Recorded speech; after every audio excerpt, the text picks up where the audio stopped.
ini jelas tertayang yang namanya Universitas Gadjah Adam itu. Ada di sini tuh, jelas banget tuh. Bahkan secara full ada juga di YouTube tersebut. Mengapa lawyer itu menyalahkan TV yang bersangkutan? Ini sudah public domain yang namanya sudah diserahkan ke stasiun TV dan oleh TV itu ditayangkan. Maka kita bisa men-screenshot kapan saja. Dan faktanya terbongkarlah kepalsuan ini. Apa yang Topi Merah temukan dan yang saya temukan tentang Universitas Gadjah Adam itu bukan satu-satunya yang penting. Yang penting adalah Dr. Eng telah melakukan manipulasi data terhadap barang bukti.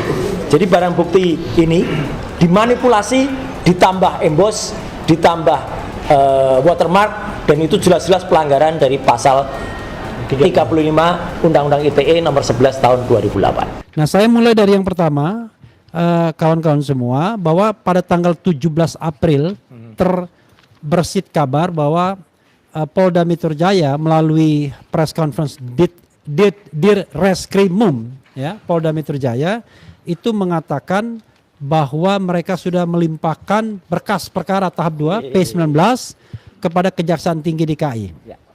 Unfortunately, ya kan, ketika kami berkunjung beraudiensi dengan tim peneliti Kejaksaan Tinggi DKI pada tanggal 21 April 2026, mereka mengatakan belum menerima berkas itu. Padahal secara teoritis harusnya berkas itu udah nyampe, harusnya. Bahkan kata Mas Didit ya tadi itu harusnya ya pada hari yang sama untuk ya, jadi direct ya, apalagi tidak jauh. Kita ingat tanggal 17 April itu hari Jumat. Oke lah, ada delay, harusnya Senin sudah sampai. Tapi kita Selasa datang belum nyampe. Nah, kami belum dapat update. Tadi upaya untuk menghubungi Aspidum rupanya masih belum ada jawaban. Kita belum dapat update kapan sesungguhnya berkas itu diadministrasikan untuk dihitung. Dihitung 7 harinya kapan, 14 harinya kapan. Tetapi intinya secara formil dan material ya, kami yakin bahwa berkas itu tidak layak untuk disidangkan. Sekali lagi, tidak layak untuk disidangkan. Kenapa tidak layak untuk disidangkan? Karena tadi melanggar hal-hal yang sifatnya formil dan material. Hal formil yang dilanggar kita sudah sampaikan, mungkin perlu saya ingatkan lagi. Satu, batas waktu pengembalian berkas perkara P19 dari penyidik Polda Metro Jaya telah melampaui batas waktu yang ditentukan KUHAP. Baik KUHAP lama tahun 1981 maupun KUHAP baru tahun 2025, yaitu 14 hari. Kami sudah menghitung bahwa pengembalian dari jaksa peneliti kepada penyidik itu dilakukan 13 hari. Jadi 13 Januari itu disampaikan, dilimpahkan oleh penyidik ke kejaksaan, dikembalikan lagi berkasnya pada hari ke-13. Jadi kalau dihitung 26 hari ulang tahun saya itu ya. Nah, 26 sampai let's say tanggal 22 ya. Karena 21 kan belum dapat kita beritanya. Let's say tanggal 22 April bisa dihitung sudah hampir Februari, Maret, April, hampir 3 bulan sudah. Karena itu kita menganggap ini sudah lewat waktu, lampau waktu sehingga tidak seharusnya ditindaklanjuti. Apalagi ada fenomena baru secara administratif itu sudah muncul yang namanya sprindik baru. Padahal sprindik baru harusnya dimulai dengan pengembalian SPDP oleh Kejaksaan Tinggi. Nah, ini menunjukkan bahwa Kejaksaan Tinggi makin firm harusnya ya untuk menghentikan kasus ini. Kemudian berikutnya lagi kita juga menyoal bahwa penghentian penyidikan tersangka lain dengan dasar restoratif justice itu melanggar ketentuan RJ yang diatur dalam KUHAP. Saya dikritik. Ini bukan pendapat Refli Harun doang, ini pendapat tim Troya dan kemudian para ahli yang mendampingi Troya. Jadi kalau kita mengatakan restoratif justice antara lain diberikan kepada Rismon Sianipar melanggar undang-undang, itu memang benar adanya. Karena undang-undang mengatakan bahwa yang bisa mendapatkan RJ kalau ancaman hukumannya maksimal 5 tahun. Rismon sudah jelas-jelas di atas 5 tahun. Orang mengatakan, oh tidak pakai KUHP yang baru. Kalau tidak pakai KUHP yang baru, ya boleh pakai KUHP yang lama berdasarkan pasal peralihan atau azas lex favorio. Tetapi masalahnya di KUHP lama tidak ada. Karena di KUHP lama tidak ada, maka harus dikembalikan pada KUHP yang baru. KUHP baru mengatakan dengan jelas serta welo-welo bahwa kalau ancaman hukumannya 5 tahun ke atas, di atas 5 tahun, bukan 5 tahun ke atas, di atas 5 tahun tidak boleh menerima atau memperoleh restoratif justice.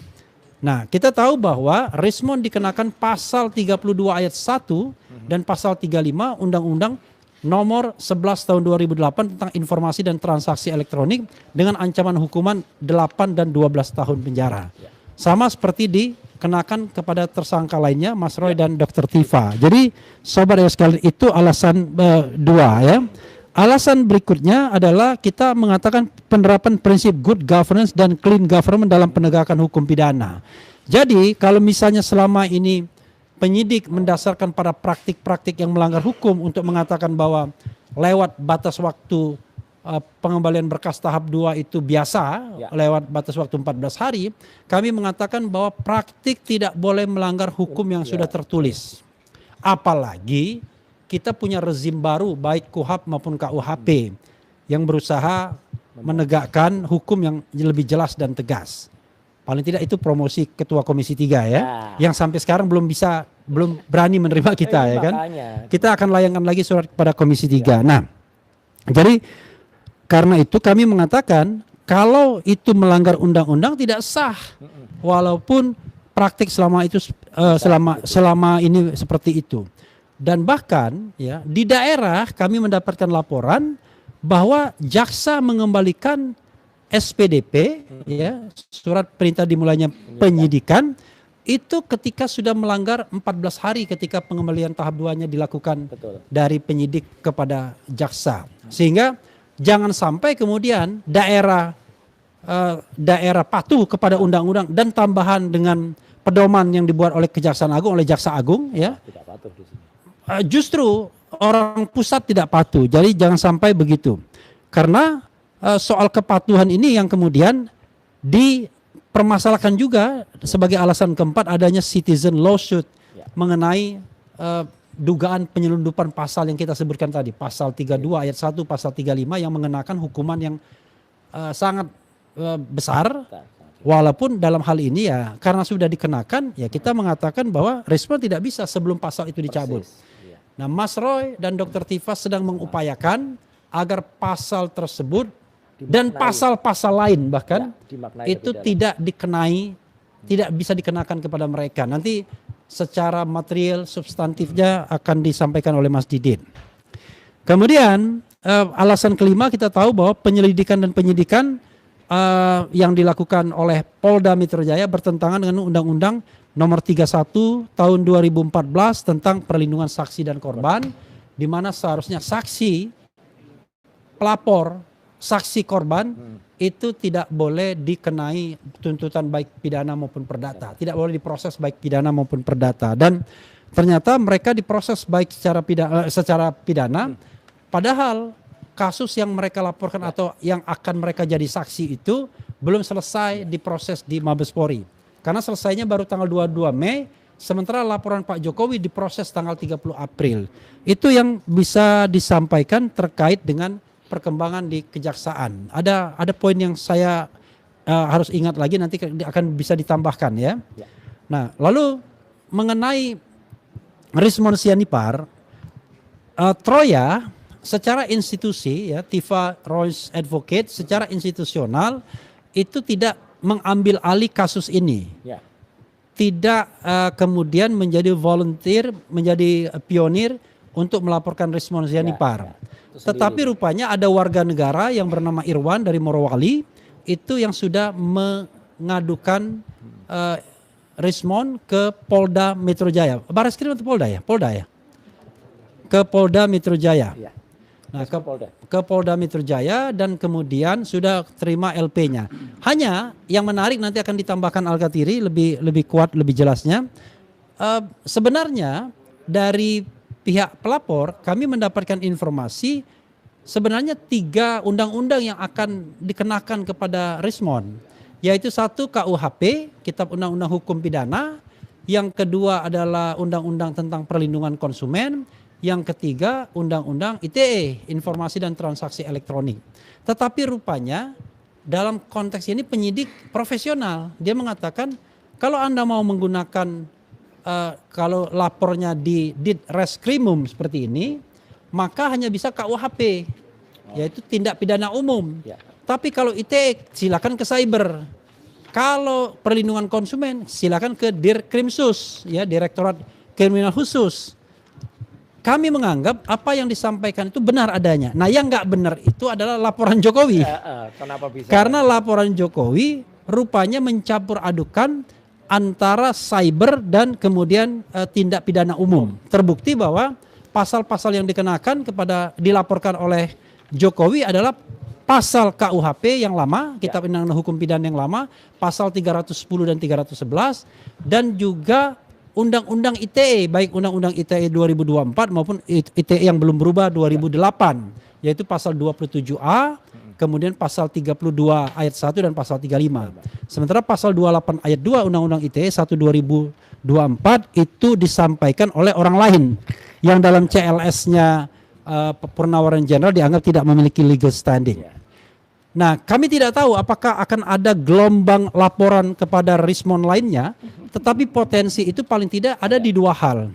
1, penggunaan gelar akademik palsu, diduga begitu, sepanjang dia tidak bisa menunjukkan ada memang ijazah Yamaguchi University-nya, karena di kartu tanda penduduk yang bersangkutan dan kegiatan-kegiatan lainnya termasuk di buku yang bersangkutan mencantumkan title sebagai doktor. Ya. Dokter Eng, Dokter Eng, Master Eng, gitu ya. Oke. Nah, yang kedua adalah potensi untuk ini ya. Oke, ini ada Dr. Rismon Hasiholan, ya. SST Emeng. Ya. Nah, potensi lainnya adalah memberikan keterangan palsu di bawah sumpah atau sumpah palsu. Di mana kita tahu bahwa Rismon menjadi ahli memberikan keterangan pada citizen lawsuit di PN Surakarta pada tanggal 18 Februari 2026 yang lalu. Nah, itu mengenai Rismon Syaripar.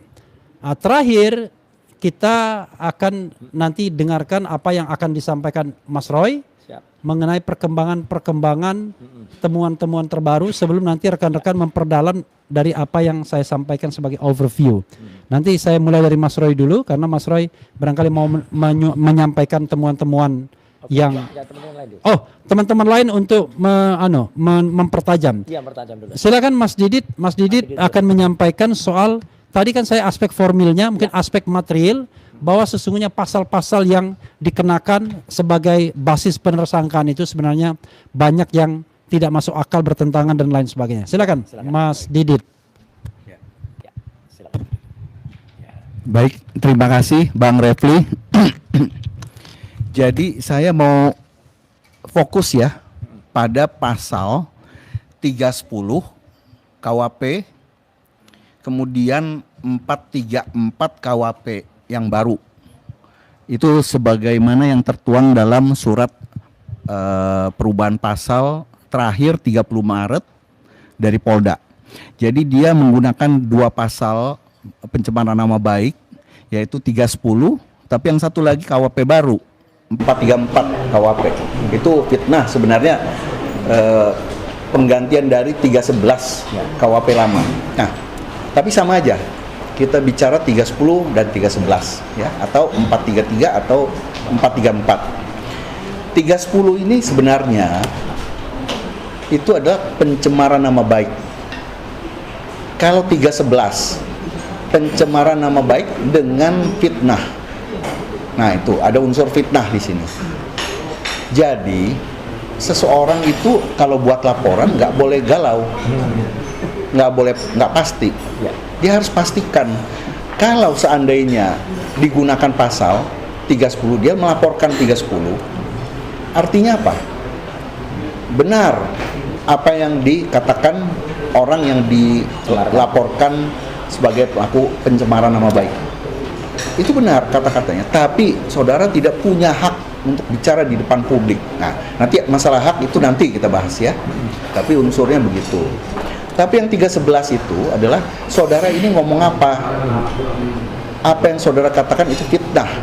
Nah, jadi berarti pasal 311 ini ada fitnah. Artinya kalau kita terjemahkan lebih lanjut, kalau 310 dalam hal ini kita bicara pelapornya apakah itu Pak Jokowi langsung maupun didampingi oleh tim lawyernya. Pasal 310 artinya apa? Oke, ijazah saya benar tidak, itu palsu, tidak benar. Tapi saudara nggak punya hak untuk bicara di depan publik, itu mencemarkan nama baik saya. Nah, tapi kalau 311 itu fitnah, ijazah saya asli. Sebenarnya ini kita perlu bertanya juga. Saya waktu itu ingatkan kepada penyidik, tolong ditanyakan dulu kepada pelapor bahwa ijazahnya sebenarnya asli atau palsu. Menurut pelapor, kita tidak bicara pembuktian loh. Kita nggak masuk ke dalam materi pembuktian, fakta-fakta dan sebagainya, tidak. Tanyakan dulu. Ini sebenarnya kalau 310 artinya dia sendiri, pelapor sendiri mengakui ijazahnya palsu. Kalau 311 artinya pelapor bilang asli. Dua pasal tidak boleh diterapkan. Nah, waktu kemarin itu sempat kita juga bilang, sampaikan juga itu ke Kejaksaan Tinggi ya. Dan dalam gelar perkara juga saya sampaikan. Jadi ini harus diberesin dulu. Itu yang pertama. Yang kedua, ada pasal 310 KUHP, ada pasal 27A Undang-Undang ITE. Dua pasal ini sama unsurnya, yaitu mencemarkan nama baik. Ya, satu adalah lex specialis, satu adalah pidana umum, lex generalis. Nah, sebenarnya ini berlaku lex specialis derogat legi generali. Ini melanggar asas itu. Jadi kalau sudah ada satu pasal yang peristiwanya sama, tapi sudah diatur secara khusus, maka yang berlaku adalah yang khusus. Jadi tidak bisa diterapkan dua pasal ini. Jadi harus dipilih antara 310 maupun 27A. Itu. Yang ketiga, inilah yang kita sampaikan juga kepada Kejaksaan Tinggi yang sekarang dalam progres CLS, citizen lawsuit. Citizen lawsuit nggak boleh mencampuri pidana. Ini tidak boleh dan ini sangat berbeda. Ini melulu hanya kebijakan profesionalisme dari manajemen penyidikan si penyidik Polda Metro Jaya. Jadi ada dua pasal khususnya sebenarnya 4 pasal yang dimasalahkan, tapi 2 pasal khususnya yang ancaman hukumannya tinggi, yaitu pasal 32 ayat 1 Undang-Undang ITE dan 35 Undang-Undang ITE. 2 pasal ini kenapa jadi kita fokus? Karena apa? Karena peristiwa yang dilaporkan. Jadi sekali lagi, peristiwa yang dilaporkan oleh pelapor dalam laporan polisi tidak ada kronologis yang dicantumkan. Ini kan nggak bisa. Jadi kalau kronologisnya adalah seseorang melaporkan peristiwa pembunuhan, dia harus melihat ada orang membawa alat yang digunakan untuk membunuh, kemudian ada orang yang dibunuh, kemudian ada jasad. Nah, itu harus jelas. Itulah namanya laporan pasal pembunuhan. Yang sebelumnya KUHP lama adalah 338, kalau berencana 340. Nah, sekarang ini yang dilaporkan adalah pencemaran nama baik. Nah, apakah itu fitnah? Silakan pilih. Kalau pencemaran nama baik tapi bukan fitnah, 310. Kalau fitnah, 311.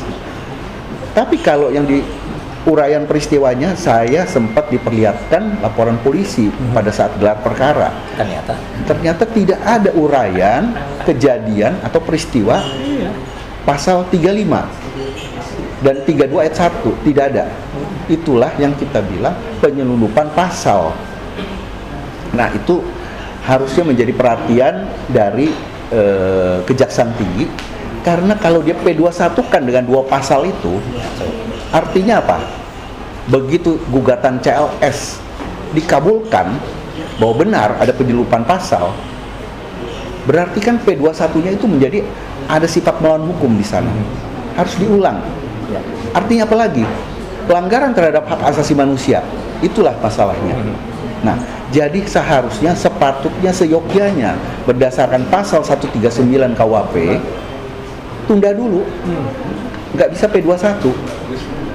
Nah, karena apa? Menunggu putusan CLS. Ya. Ya, karena kita bukan mencampuri pidananya, tapi jangan sampai ada kekeliruan manajemen penyidikan diberlakukan, diterapkan.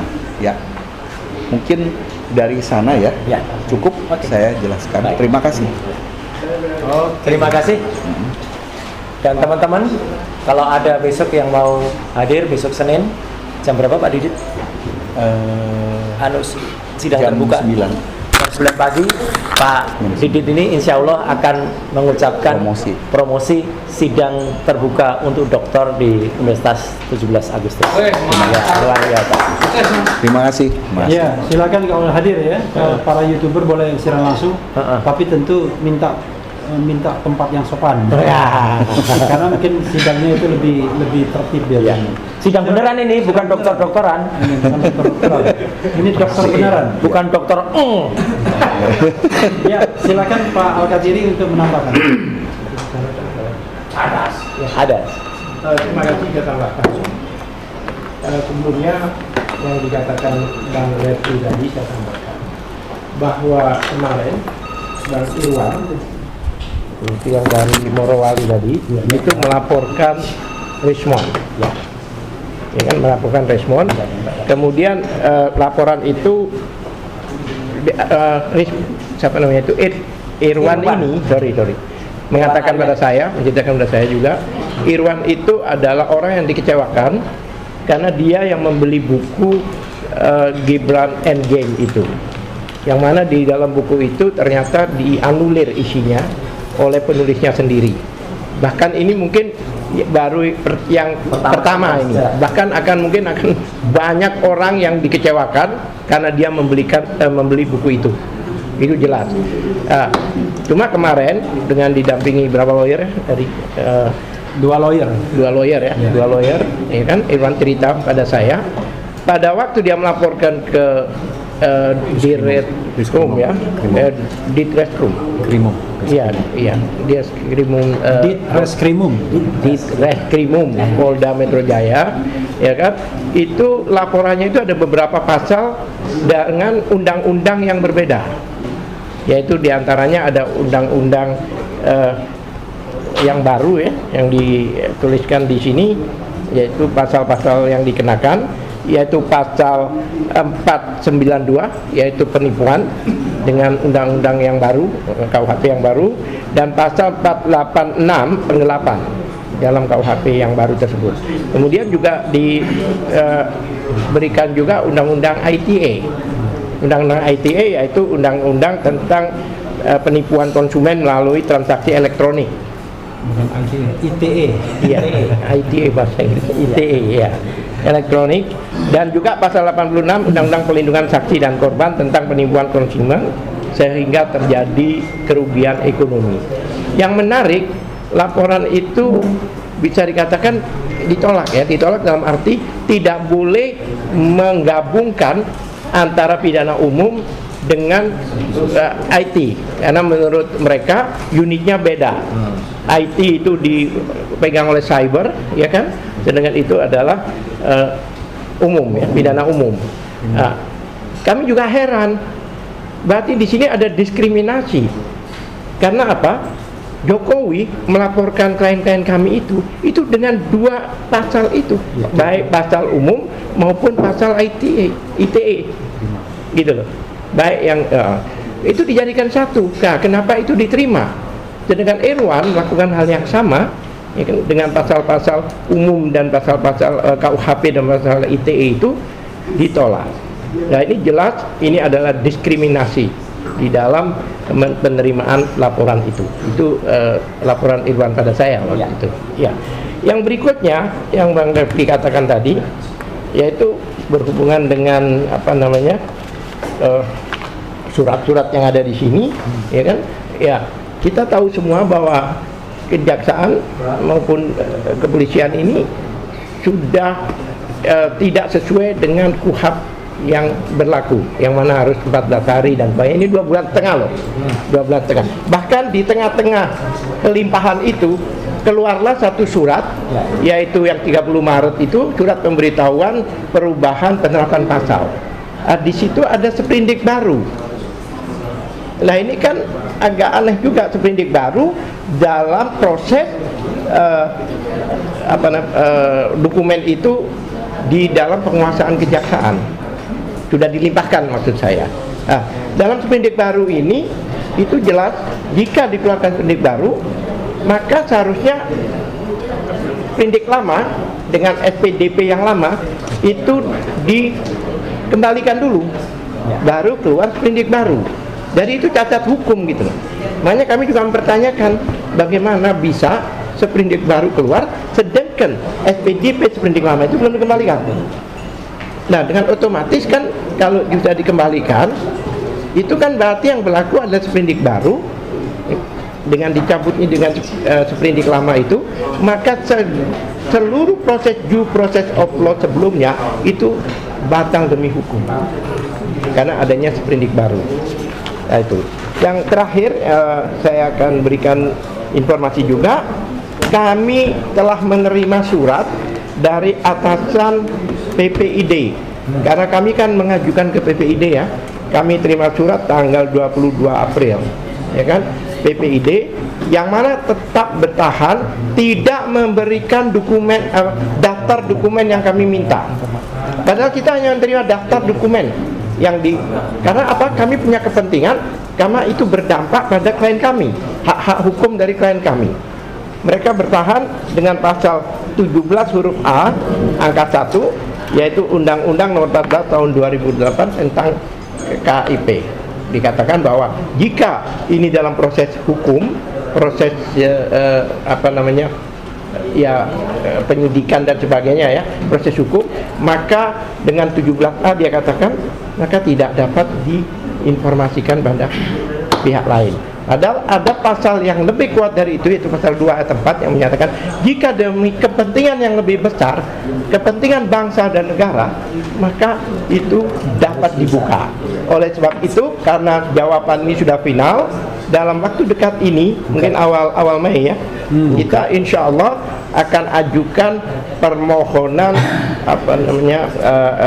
sengketa di KIP. Ya kan, karena atasan PPID dalam hal ini adalah humas kalau nggak salah di sini dituliskan, ya kan. Oleh sebab itu kami akan mengajukan dalam waktu dekat ini ke persidangan KIP dalam waktu sesuai dengan ketentuan undang-undang yang berlaku. Ya, itu mungkin. Ya. Mungkin ini Bang Refli juga akan jelaskan lebih detail masalah ini yang surat dari Komisi Nasional Hak Asasi Manusia yang kami dapat kemarin kalau nggak salah itu. Silakan. Ya, sebelum Mas Roy saya tambahkan ya bahwa pada tanggal 13 April 2026 itu ada surat dari Komnas HAM menjawab apa yang kemudian kami adukan, bahwa sudah terjadi kriminalisasi dalam proses penanganan perkara yang menersangkakan dulu 3 ya RRT, tapi sekarang 2 yaitu Mas Roy dan Dr. Tifa.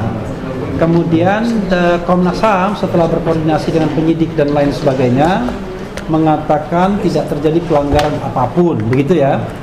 Tetapi kami justru berkeyakinan sebaliknya dan kami diberikan kesempatan untuk menjawab lagi, membuat sanggahan dalam jangka waktu 15 hari ke depan, 15 hari kerja, agar kemudian kita menyampaikan hal-hal apa saja yang kita anggap sebagai pelanggaran hak asasi manusia. Ya. Salah satu pelanggaran HAM yang paling kentara dalam kasus ini adalah salah satunya adalah ya azas kepastian hukum, ya keadilan. Kepastian hukumnya adalah salah satunya misalnya lampaunya waktu pengembalian atau pelimpahan berkas perkara tahap 2 yang harusnya 14 hari bahkan hampir 3 bulan ya. Nah itu hal yang akan kita dalami dan kita berikan kepada Komnas HAM. Kami khawatir Komnas HAM tidak cukup detail mengatakan bahwa tidak ada pelanggaran hak asasi manusia. Jangan lupa, pelanggaran hak asasi manusia itu ada hak asasi manusia yang memang secara universal diakui, tapi ada beberapa hak asasi manusia yang sudah masuk di dalam konstitusi kita sebagai hak konstitusional atau constitutional right, terutama di pasal 28 ya. Nah, salah satunya adalah hak atas kepastian hukum. Jadi kita akan jawab itu. Itu yang bisa saya sedikit tambahkan, dan Mas Roy, Ya. saatnya kita menahan napas untuk memberikan informasi dari teman baiknya ya. Ya. Apakah Teman baik, sangat baik. apakah kemudian teman baiknya itu Ya. patut diduga melakukan editing atau apapun? Terserah Mas Roy. Silakan Mas. Baik. Terima kasih Mas Refli, dan izin teman-teman kuasa hukum yang lain ya, yang hari ini ada, dan Assalamualaikum warahmatullahi wabarakatuh untuk Waalaikumsalam. teman-teman dari media, baik media mainstream maupun teman-teman YouTuber dan berbagai channel yang ada ya, termasuk ada Refli Harun channel, Roy Suryo Official, Abdul Ghafur Sang Haji Official, dan lain sebagainya ya. Ada Langkah Update, Cumi-Cumi juga ada, dan semuanya ya. Nah, hari ini saya ingin sampaikan beberapa hal yang cukup krusial. Yang pertama adalah kemarin beredar ya sebuah tangkapan layar dari salah seorang lawyer yang intinya kalau dirasakan itu agak melakukan intimidasi. Sekali lagi, intimidasi kepada salah satu pemimpin redaksi dan juga teman anggota dari produser acara tersebut, yang dikatakan ketika hari Selasa malam itu saudara Doktor respon Hasiolan Sianipar ya, dia kan pengennya disebut begitu ya, gitu. Katanya agak marah, tersinggung kalau disebut si Omon ya, apalagi disebut zombie ya. Nah, itu adalah ketika menampilkan tayangan di acara live ya, tayangannya semacam ini. Kemudian disitulah sahabat kita yang lain ya, ini sahabat beneran nih, seorang peneliti muda yang lagi bersinar, namanya Topi Merah ya, itu menemukan kalimat unik di situ, yaitu bukan di embosnya itu bukan Universitas Gadjah Mada, tapi Universitas Gadjah Adam. Gadjah Adam. Kita nggak saya tidak fokus lagi ke kesalahan dari tulisan itu, tapi karena kami berdua, saya dan Topi Merah, itu dianggap mencuri data ya, dan TV tersebut, salah satu mikrofonnya ada di sini nih TV-nya ya, itu dianggap telah memberikan data ilegal kepada pihak lain yang tidak berkompeten. Bahkan nadanya seolah-olah dia sedang lapor kepada seseorang disebut DIR. Jadi kayak mengadu dia, Pak DIR, mengapa data krusial yang hanya saya berikan ke stasiun itu bisa sampai ke tangan Roy Suryo dan Topi Merah gitu. Dan nadanya biasanya itu diteruskan dengan bisa dilaporkan, ini pelanggaran bla bla bla bla ya, dan itu ditulis dalam status WA ya. Lucu banget ya, kalau mau tuntut saja berani gitu loh, ngapain kayak ibu-ibu arisan gitu nulis di status WA ya. Jadi saya katakan lawyer ini agak enggak jantan gitu ya, nulis di. Dan teman-teman sekalian, file ini itu memang sudah diserahkan kepada TV yang bersangkutan. Dan apakah kita harus mendapat dari TV yang bersangkutan untuk mendapat file ini? Jawabannya tidak. Karena di menit ke-48 di YouTube tayangan tersebut, atau pada jam 8 lebih 3 menit ya, jam 8 lebih 8 menit, ini jelas tertayang yang namanya Universitas Gadjah Adam itu. Ada di sini tuh, jelas banget tuh. Bahkan secara full ada juga di YouTube tersebut. Mengapa lawyer itu menyalahkan TV yang bersangkutan? Ini sudah public domain, yang namanya sudah diserahkan ke stasiun TV, dan oleh TV itu ditayangkan, maka kita bisa men-screenshot kapan saja. Dan faktanya terbongkarlah kepalsuan ini. Artinya apa? Saudara Eng ini ya gitu, gak usah sebut namanya lagi lah gitu, kesenangan dia ya. Eng ini itu sudah melakukan editing. Saya sekali lagi sampaikan, editing. Kenapa? Harusnya kalau ini file yang asli yang dia sebut dari Dian Sandi, yang sama sekali tidak nampak watermarknya, mau dilakukan translasi, rotasi atau apapun, ya nggak akan nampak karena memang awalnya nggak nampak. Tidak ada program yang tadinya tidak ada menjadi ada. Ini persis sama, saya dulu sering juga dimintain tolong, misalnya oleh kepolisian. Mas, ada perampokan di salah satu minimarket, ada plat nomor motor. Terus saya lihat, kalau memang itu sama sekali tidak nampak, nggak bisa kayak film fiction ya, film fiksi, yang kemudian tiba-tiba di zoom, kemudian tiba-tiba jadi jelas dan nampak. Itu adanya di fiksi, adanya cuma di cerita-cerita detektif, bukan ilmiah. Kalau secara ilmiah ada batas toleransi. Yang namanya file itu tidak ada sama sekali, kemudian muncul. Mau pakai program apapun nggak mungkin, kecuali diedit, ditambahkan ulang. Jadi diedit, ditambahkan, itulah yang dulu pernah terjadi pada saat gelar perkara khusus. Yang tadinya bukti itu nggak ada sama sekali watermark, tiba-tiba ditambahkan watermark dan emboss, padahal tadinya tidak ada. Jadi benar-benar apa yang dilakukan oleh si Eng ini sudah endgame lah dia. Dia justru merekayasa barang bukti. Makanya keberatan lawyernya ketika kami bisa mendapatkan file itu. Dan jelas seperti tadi berulang kali dikatakan oleh Mas Refli, ya, Dr. Refli dan juga teman-teman semua, itu yang dia langgar pasal 32 Undang-Undang ITE dan utamanya pasal 35. Membuat sesuatu yang palsu tadi ini menjadi seolah-olah autentik. Lihat, baca pasal 35 itu.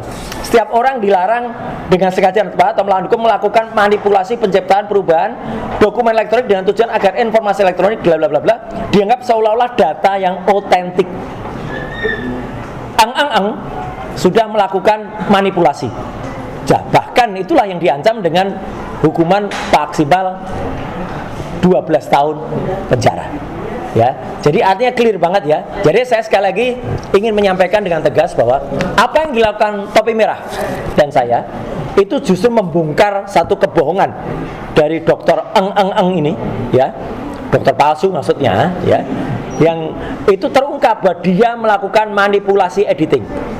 Gambar yang tadinya tidak ada kemudian ditambahkan baru muncul. Kalau memang muncul dari awal, ya ada. Kalau memang itu ada, memang akan. Tapi kalau itu tidak ada, ya tidak ada. Jadi saya kira itu yang paling penting temuan baru. Saya tadi juga barusan saja, ini sedikit aja tambahan ya, Mas. Barusan melakukan sedikit podcast di salah satu podcast ya. Nanti tunggu aja podcast yang mana ya. Saya ditanya soal, karena ini ada hubungannya juga.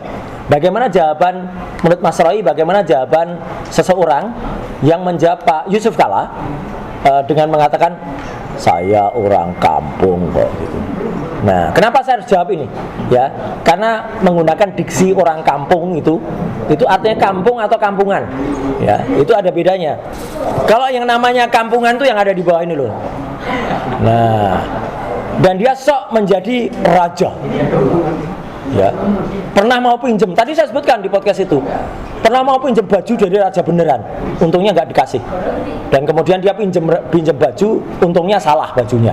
Ya, jadi dia pakai baju raja bengis, namanya Amangkurat. Kampungan apa? Karena dulu pernah di Istana Bogor membawa kodok. Nih kodok-kodoknya. Ini foto asli loh ya. Dan pemotretnya kebetulan saya kenal betul. Pemotretnya adalah juara 2 fotografer nasional tahun 90. Nih pemotretnya. Kebetulan juara satunya saya. Juara 2-nya jadi fotografer istana. Namanya Pak Agus Surono, ya. Jadi saya bisa benar-benar yakin karena saya juga sudah tanya, itu foto benar, Mas? Benar. Jadi dia motret waktu itu di Istana Bogor. Dan apa yang dilakukan waktu itu? Ya inilah pencitraan luar biasa hebat ya. Ya kalau orang mengatakan, "Oh, dulu itu kampung," bukan, itu kampungan. Jadi sekali lagi saya jawab dari sisi terminologi Jawa, ya. Dia itu selalu melakukan apa yang namanya lamis. Lamis itu artinya menyatakan A tapi artinya B. Sudah tapi belum. Ya tapi tidak. Ya, akan saya tunjukkan nanti di persidangan. persidangan mana ya, sudah kesekian kali ada sidang itu nggak pernah ada. Jadi ini diikuti oleh si dokter eng ya. Jadi sekaligus sekarang mereka alhamdulillahnya berkumpul di satu kolam ya, ijazah palsu ketemu ijazah palsu. Dan kita sekaligus saya tadi tanya, kalau gitu namanya itu raja? Enggak, kalau raja Jawa itu enggak akan menyengsarakan rakyatnya. Raja yang menyengsarakan rakyatnya itu bukan raja, Mas Refli, tapi raja Jawa palsu. Kaos ini pernah saya pakai di sidang CLS di Solo ya. Nah, ini raja Jawa palsu membuat rakyat Indonesia jadi tengkorak. Dan ini sesuai dengan statement dari mantan dubes Polandia. Kalau memang ijazahnya itu benar, memang kalau dia tetap jahat. Karena sudah membuat semua rakyat ya, sebagian besar rakyat Indonesia itu kemudian menjadi direpotkan dengan kelakuannya, tidak menunjukkan hal-hal yang negarawan, tidak menunjukkan kejujuran. Kalau jujur ya udah, tunjukkan saja ijazahnya seperti kata Pak JK. Tapi dia raja Jawa yang jahat ya, yang tidak mau menunjukkan ijazahnya. Sejenis dengan dokter eng yang di acara TV itu, waktu saya tanya, mana ijazahnya? Ada. Yang ditunjukkan tuh transkrip. Anak kecil aja tahu bedanya transkrip sama ijazah, mohon ya. Transkrip kok disebut ijazah. Tanya lem, tapi punya kan ijazahnya? Ada, kata. Kan ditanya Aiman, ada ijazahnya? Ada. Tapi ketinggalan di balige. Ijazah kok ketinggalan di balige ya. Kemana-mana harusnya dibawa gitu ya.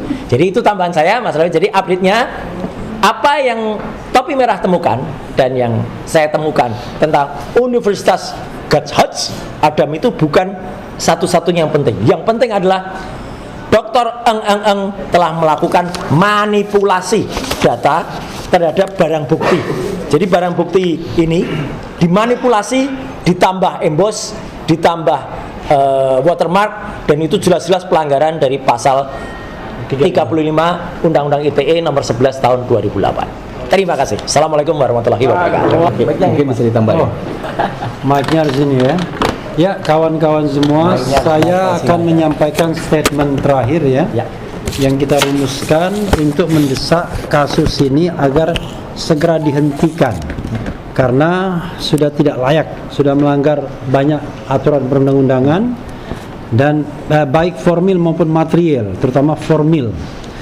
Jadi pernyataan sikap kami, satu, kami meminta kepada jaksa pada Kejaksaan Tinggi DKI Jakarta untuk tetap berpegang pada pedoman Jaksa Agung nomor 1 tahun 2026 tentang pola koordinasi antara penyidik dan jaksa yang dibuat sebagai guidance kepada jaksa yang selama ini lalai dalam mengembalikan berkas perkara P19 yang telah melampaui batas waktu 14 hari.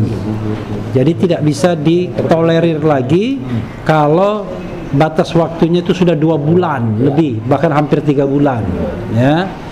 Yang kedua, kami meminta kepada jaksa pada Kejaksaan Tinggi DKI Jakarta agar segera mengembalikan berkas perkara dan SPDP surat perintah dimulainya penyidikan karena telah melanggar ketentuan hukum acara tanpa perlu memeriksa aspek-aspek material dari berkas P19 yang dikembalikan ke jaksa ya.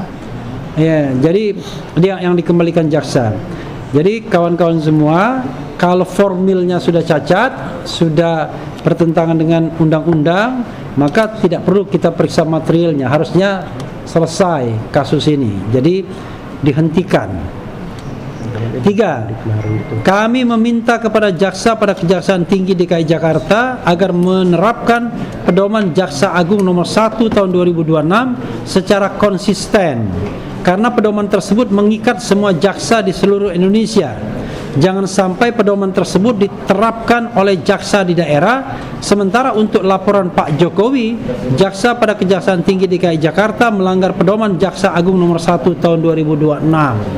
Karena aroma pelanggaran ini sudah kita saksikan banyak ya, terutama dalam penerapan RJ yang cenderung suka-suka. Restoratif justice datang ke Solo, kemudian difasilitasi lebih lanjut, selesai. Padahal undang-undang jelas-jelas mengatakan tidak bisa RJ kalau ancaman hukumannya lebih dari 5 tahun. 4. Penyidik Polda Metro Jaya sangat tidak profesional dalam menerima laporan polisi Pak Jokowi di Direktorat Reserse Kriminal Umum yang menerapkan pasal pidana umum dan pidana khusus dalam satu laporan. Sementara dalam laporan polisi atas dugaan tindak pidana penipuan dan penggelapan dalam buku Gibran Endgame karya dengan terlapor Rismon Sianipar, Polda Metro Jaya di Direktorat Reserse Kriminal Umum tidak menerima laporan atas pasal Undang-Undang ITE dan Undang-Undang Perlindungan Konsumen. Jadi kami mengatakan bahwa kerja terakhir itulah yang lebih profesional karena menerapkan azas division of labor, pembagian tugas.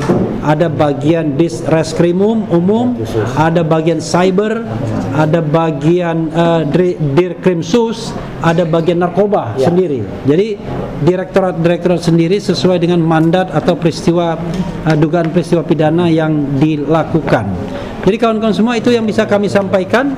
Doakan ya, sekali lagi kalau ada kebingungan silakan tanya, tetapi kami tetap bersikukuh kasus ini tidak layak ditindaklanjuti, bukan karena Mas Roy menyerah, bukan karena isunya Dr. Tifa mau minta restoratif justice, karena banyak sekali yang mengatakan kepada saya, bahkan tadi pagi mengatakan Dr. Tifa ditangkap katanya. Entah video dari mana ya. Yang betul adalah yang bersangkutan sedang konsentrasi menyelesaikan S3, tetapi tetap saja didahului oleh Mas Didit. Karena Mas Didit sudah akan promosi nanti Senin besok. Sementara Dr. Tifa masih berkutat pada penelitian lapangannya, field research-nya, dan kemudian menulis disertasi. Nah, doakan semuanya lancar dan tidak ada kompromi atau negosiasi untuk kebenaran. Itu pesan Dr. Tifa kalau kita baca tweet-tweetnya. Begitu saja sobat semuanya, kawan-kawan media, silakan bertanya kalau ada yang ingin ditanyakan. Wabillahi taufiq wal hidayah. Wassalamualaikum warahmatullahi wabarakatuh. Waalaikumsalam. Ada yang mau tanya? Nggak ada kan? Nggak ada. Selesai. Ada yang bertanya nggak? Nggak ada. Soalnya media mainstream gimana? Cukup ya? Oke, cukup. Karena Kalau banyak isu ya, kalau isu ini ada yang isu meninggal nih. Oh, sopo? Sini Pak, coba. Jenazah. Oke, ya itu susah. Ini isu ya kayak gini hoax ya. Hoax jangan dipercaya, hoax ya. Ya, masa ini meninggal lah. Masa baru meninggal? Makanya sama seperti tadi kan, Dr. Tifa ditangkap. Ada yang telepon sama saya, bener nggak? Padahal yang nelpon tuh aktivis juga. Jadi, iya. Sudah kan? Sudah tadi. Oh ya. Keren cadas untuk RH Channel dan channel-channel lainnya. Roy Suryo Official ya. Kasih semua harus. Oke, ya. Ada juga Ahmad Kasinudin Channel. Ada. GoPro Channel. Laka update ada. Abdul Gafur Sang Aju Channel Official.